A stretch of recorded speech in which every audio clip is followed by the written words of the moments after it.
Hello అండి అందరికీ, welcome back to my channel.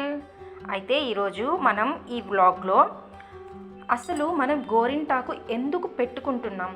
మనం మామూలుగా అయితే 2 చేతులు పెట్టుకుంటే చాలా ఎర్రగా అందంగా ఉంటాయి. అలాగే మన పెద్దవాళ్ళు చెప్తూ ఉంటారు, మంచి మొగుడొస్తాడు గోరింటాకు చాలా ఎర్రగా పండితే అని చెప్తూ ఉంటారు.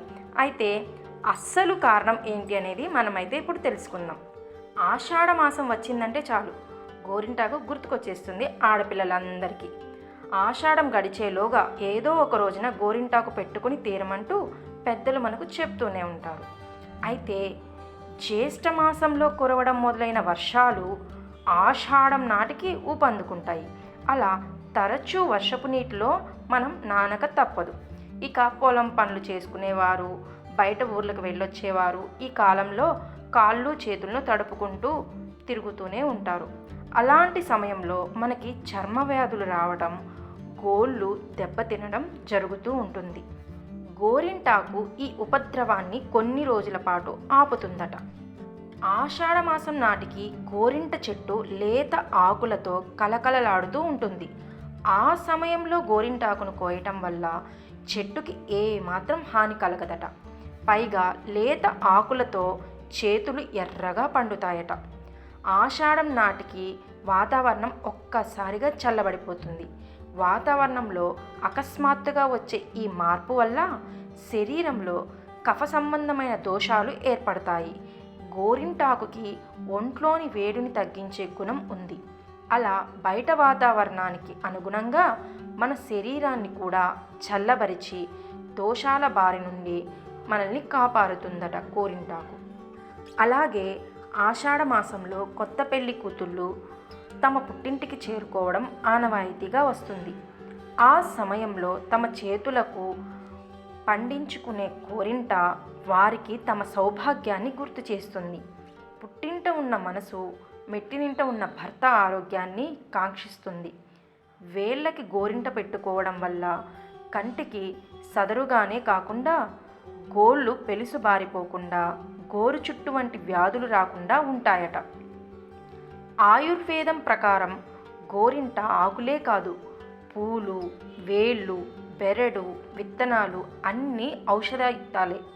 గోరింట పొడిని మందుగా తీసుకోవడం, గోరింటాకుతో కాచిన నూనెని వాడటం మన పెద్దల చిట్కా వైద్యంలో ఉన్నది. కేవలం ఆషాఢంలోనే కాదు, అట్ల తద్దినాడు శుభకార్యాల సందర్భంలోనూ గోరింటాకును పెట్టుకోవాలి అని పెద్దలు సూచిస్తూ ఉంటారు. అలా ఏడాదికి కొన్నిసార్లైనా గోరింట అందించే ఆరోగ్యాన్ని అందుకోవాలన్నది మన పెద్దల ఉద్దేశం కావచ్చు. ఆషాఢంలో గోరింట పెట్టుకోమన్నారు కదా అని చాలామంది కోన్లు యూజ్ చేస్తూ ఉంటారు. అయితే గోరింట మన శరీరానికి తాకినప్పుడు అందులో ఉండే లాసోన్ అనే సహజ రసాయనం వల్ల ఎరుపు రంగు ఏర్పడుతుంది. కానీ చాలా రకాల కోన్లలో కృత్రిమంగా ఎరుపు రంగుని కలిగించే రసాయనాలు కలుపుతుంటారు. వీటి వల్ల ఆరోగ్యం మాట అటుంచితే అలర్జీలు ఏర్పడే ప్రమాదం కూడా ఉంది. కాబట్టి ఆషాఢంలో పుష్కలంగా లభించే గోరింటాకుని వాడుకునేందుకు ప్రాధాన్యత ఇవ్వాలి. వేళ్లకు ఏదైనా దెబ్బ తగిలినా, గోరు పుచ్చిపోయినా ఇన్ఫెక్షన్ సోకకుండా ఉండాలంటే గోరింటాకు ముద్దని గోరుకు పెట్టుకుంటే మంచి ఫలితం ఉంటుంది. అరికాళ్ళు మండుతున్నట్లు అనిపిస్తే గోరింటాకును ముద్దగా చేసుకొని రాసుకోవటం వల్ల ఉపశమనం లభిస్తుంది. కీళ్ళ నొప్పులు వేధిస్తున్నా కూడా గోరింటాకు పూసుకుంటే కాస్త రిలీఫ్ ఉంటుంది. గోరింటాకు బెరడు, విత్తనాలు జ్వరాన్ని తగ్గించేందుకు ఉపయోగపడతాయి. గోరింటాకు విత్తనాలకు విరేచనాలను నియంత్రించే శక్తి కూడా ఉందట. గోరింటాకు ముద్దని మాడుకి తగిలేలా రాసుకుంటే వెంట్రుకలు రాలడం కూడా తగ్గుతుంది. అంతేకాక జుట్టు బాగా పెరిగేందుకు కూడా గోరింటాకు ఉపయోగపడుతుందట. తెల్లబడిన వెంట్రుకలను రంగు వేయడం కన్నా వారానికోసారి గోరింట పెట్టుకుంటే సహజ సిద్ధంగా నల్లగా మారుతాయి. చూశారు కదా, గోరింటాకు పెట్టుకోవడం వల్ల మనకి ఆరోగ్యానికి ఎన్ని ప్రయోజనాలు ఉన్నాయో. ఈ వీడియో కనుక మీకు నచ్చినట్లయితే ప్లీజ్ లైక్ చేయండి అండ్ సబ్స్క్రైబ్ చేయడం మర్చిపోకండి. Bye bye.